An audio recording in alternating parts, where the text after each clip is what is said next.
क्योंकि इससे पहले ना सिर्फ ओआईसी बल्कि दूसरे मुस्लिम ममालिक जो है उनको भी सपोर्ट कश्मीर काज के साथ नहीं है। मैं यहाँ पे ये मेंशन करना चाहूंगा कि 7 मिडिल ईस्टर्न कंट्रीज ने कश्मीर के इशू के बावजूद प्राइम मिनिस्टर मोदी को बुलाकर उनके अपने नेशनल हाईएस्ट अवार्ड दिए। ये उनका एक प्लस पॉइंट है इस वक्त इंडियन मीडिया का कि वो बिल्कुल मोदी साहब को और हिंदुत्व के आइडिया को बिल्कुल बड़ी खूबसूरती के साथ प्रमोट कर रहे हैं। आपने सारे जो ब्रिजेस थे बंद कर दिए।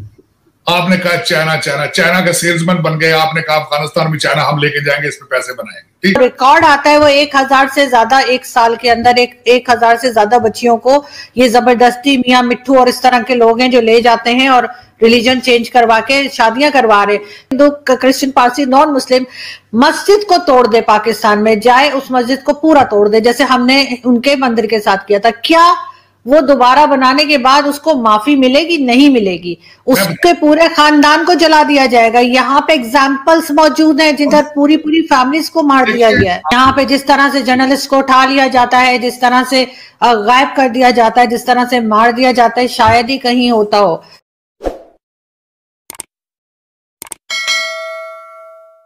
सर, ओआईसी कंट्रीज को लेकर पाकिस्तान मिलिट्री के ऑफिसर्स जो हैं वो गए हैं एलओसी पे और वहां उन्हें ब्रीफिंग भी दी है। As a Pakistani, what do you think, इससे हमें क्या फायदा होगा? क्या इस्लामिक कंट्रीज इंडिया को प्रेशराइज करेंगी कश्मीर के लिए, या ये ऐसे ही एक कैजुअल, या कहना चाहिए एक बस विजिट था जिसका कोई खास मतलब नहीं था? लेकिन फिर भी आप किस तरह देखते हैं इस विजिट को इनके? पिछली दफा जब पाकिस्तान ने रिक्वेस्ट की थी ओआईसी की मीटिंग कश्मीर पर, तो उसके रिटेलिएशन में सऊदी अरेबिया ने पाकिस्तान का बाजू मरोड़ दिया था। उनसे पैसे मांग लिए, अपने $2 बिलियन वापस, बल्कि उनको और भी तहफ़्फ़ुज़ात का इजहार किया। मलेशिया जाना था हमारे प्राइम मिनिस्टर साहब ने, उस पर भी रोका गया। क्योंकि इससे पहले ना सिर्फ ओआईसी बल्कि दूसरे मुस्लिम ममालिक जो है उनको भी सपोर्ट कश्मीर काज के साथ नहीं है। मैं यहाँ पे ये मेंशन करना चाहूंगा कि 7 मिडिल ईस्टर्न कंट्रीज ने कश्मीर के इशू के बावजूद प्राइम मिनिस्टर मोदी को बुलाकर उनके अपने नेशनल हाईएस्ट अवार्ड दिए। उसके बाद आपने रिसेंटली देखा होगा कि वहां पे दुबई ने इंफ्रास्ट्रक्चर बिल्ड करने के लिए कश्मीर में वो कॉन्ट्रैक्ट किया उनके साथ। $4.2 बिलियन जो सऊदी अरेबिया की तरफ से आया है वो दर हकीकत अमेरिका के इशारे पर ही आया है। और कश्मीर का इशू कोई नया इशू नहीं है, 70-72 साल पुराना इशू है। जिस तरह रिसेंटली अभी गोवा में अमित शाह साहब ने स्टेटमेंट छोड़ी पाकिस्तान में घुस के मारने की, फिर वो कश्मीर गए, वहां से भी उन्होंने कई मुतनाज़ा स्टेटमेंट्स दी हैं।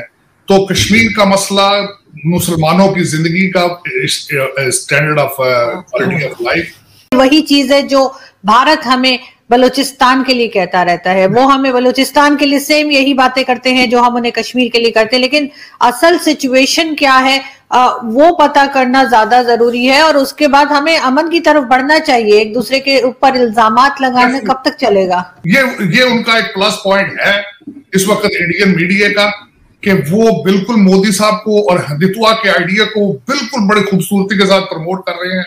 इसमें वो कामयाब हैं, मुबारकबाद के मुस्तहिक हैं वो, मैं समझता हूँ। फॉरेन पॉलिसी में भी इंडिया बहुत आगे है, इसके भी वो मुस्तहिक हैं क्योंकि उनको कवरेज कश्मीर के हालात अगर आपने देखने हैं तो मैं छोटा सा कहूंगा, आप 2 दफा ट्विटर पे कश्मीर को बस टाइप करके देखिए, आपका ट्विटर अकाउंट बंद कर दिया जाएगा। फेसबुक पे लिख देंगे, फेसबुक बंद कर दिया जाएगा। रिकॉर्ड आता है वो 1000 से ज्यादा एक साल के अंदर 1000 से ज्यादा बच्चियों को ये जबरदस्ती मियां मिट्ठू और इस तरह के लोग हैं जो ले जाते हैं और रिलीजन चेंज करवा के शादियां करवा रहे। तो सर दूसरे को कह देने से हमें पहले अपने आप को एग्जाम्पल बनाना पड़ेगा ना।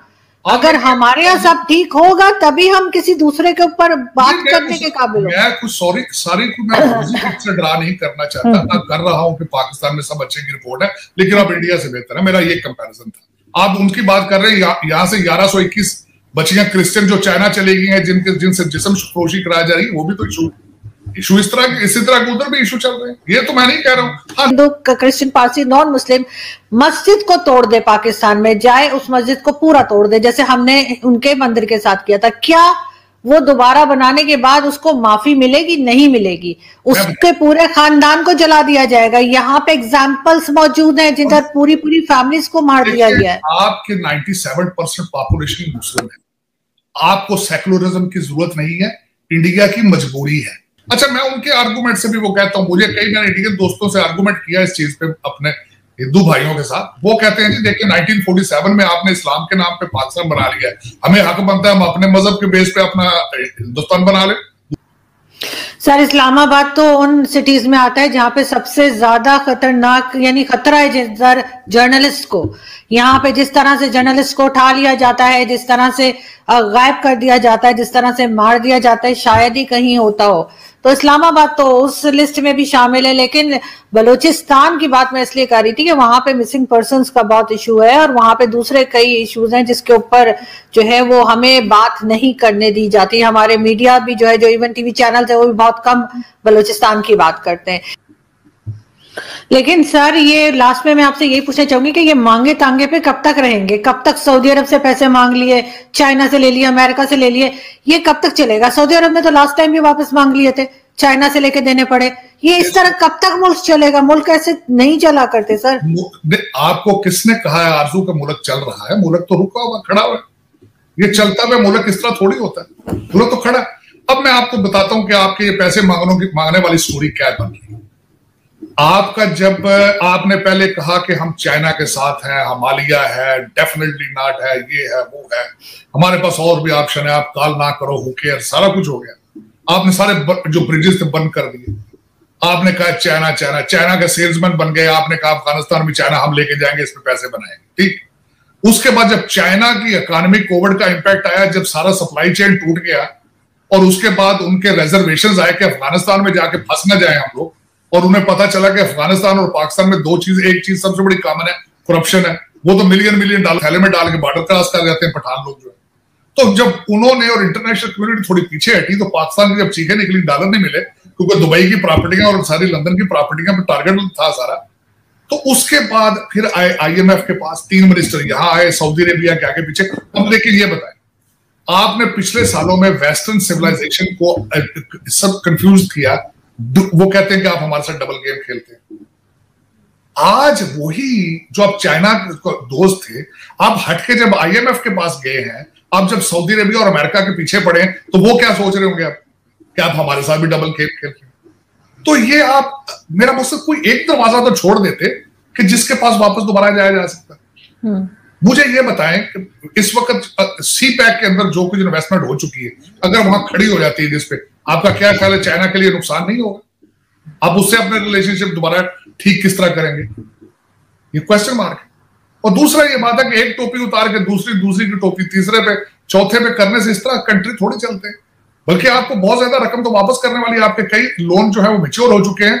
बल्कि चाइना के साथ आपके जो हालात खराब हुए उसमें सबसे बड़ी एक वजह ये थी, आपने उनसे जाके डेट रिलीफ की रिक्वेस्ट की थी और उन्होंने रिफ्यूज किया। ये सबसे बड़ी वजह थी, क्योंकि उन्होंने कहा नहीं हमारे पैसे हमें वापस चाहिए।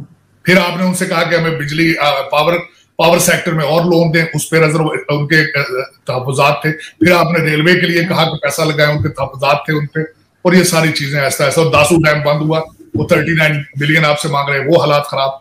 फिर उसके सबसे बड़ी तीसरा महाज जो नया खुला है ताइवान का और इंडो पैसिफिक का, वो तवज्जो यहां से हटाना चाहते थे और वो उस पर तवज्जो देना चाहते थे। और दूसरा कोविड की वजह से इकोनॉमी स्लगिश इंटरनेशनली, और इस वक्त दुनिया में सबसे ज्यादा लोन देने वाला मुल्क भी है वो चाइना है, और वो कर्जे वापस ना मिलते हुए नजर आ रहे हैं, and they are taking extra precaution.